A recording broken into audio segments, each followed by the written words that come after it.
The British public aren't the only people who are tired of Theresa May. Donald Trump thinks she's too PC, and he's tired of her schoolmistress tone.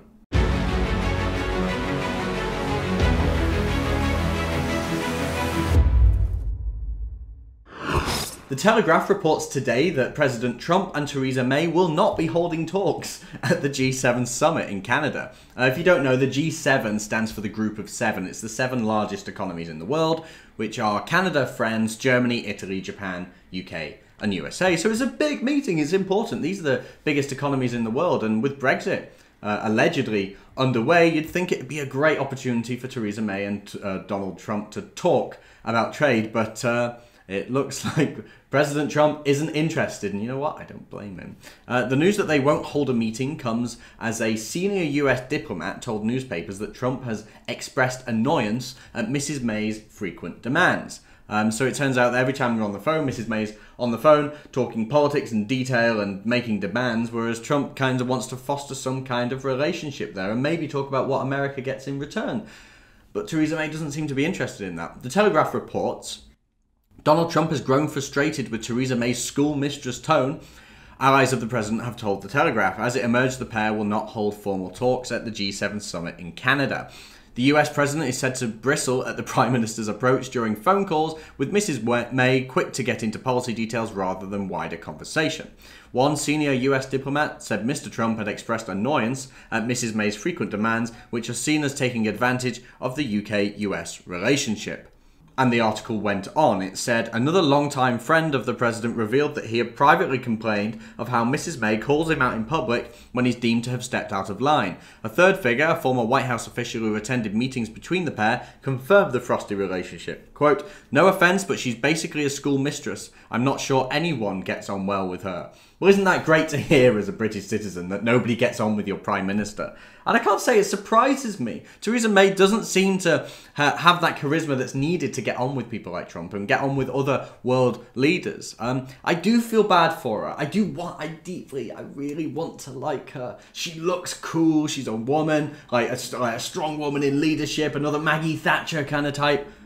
It's just not happened, has it? I want to like her, but I just can't, and there's loads of reasons why, particularly on the religion of peace, and particularly on freedom of speech. I can't support Theresa May, but I want her to succeed with Brexit. But if she can't get on with Trump, and she can't get on with other world leaders to make trade deals, then it's not looking good, is it? Another report from the Washington Post on Thursday said that Trump sees May as too PC, following her rejection of the notion that there are no-go zones in London.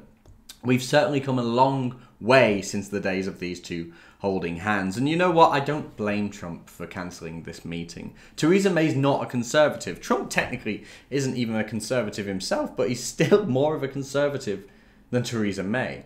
And I think Theresa May knows she's messed up here. She's defended Trump after he declined the meeting, and the fact that Theresa May has warned other EU officials to stop the, quote, tit-for-tat reprisals against the US, and she's calling on the EU to offer a proportionate response to Trump's steel tariffs.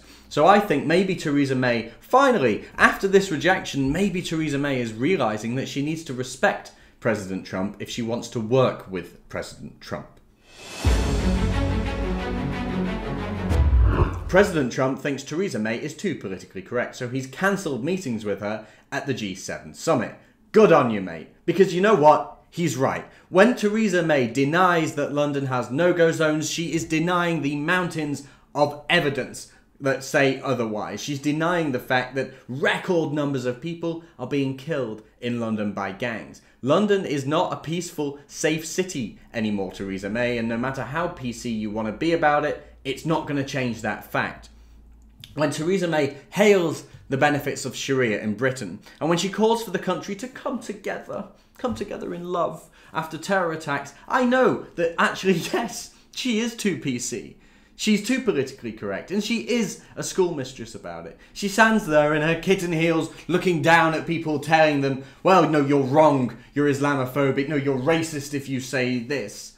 I'm sorry, too far. And I'm so glad to see President Trump standing up to her and saying, you know what, unless you're going to respect me, unless you're going to talk some sense, unless you're going to let me talk about the benefits of trade deals for America, I'm not going to talk to you. I'm just going to snub you, like Barack Obama snubbed Gordon Brown back in 2009. I think Trump is right to reject offers of talks at the G7 summit.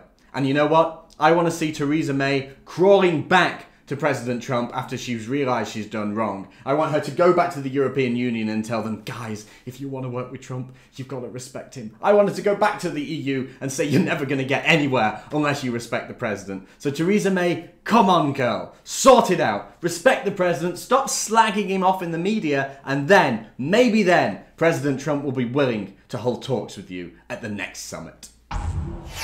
If you like that and want to see more, remember to like and subscribe or download the Rebel app from the Google Play Store or the Apple App Store.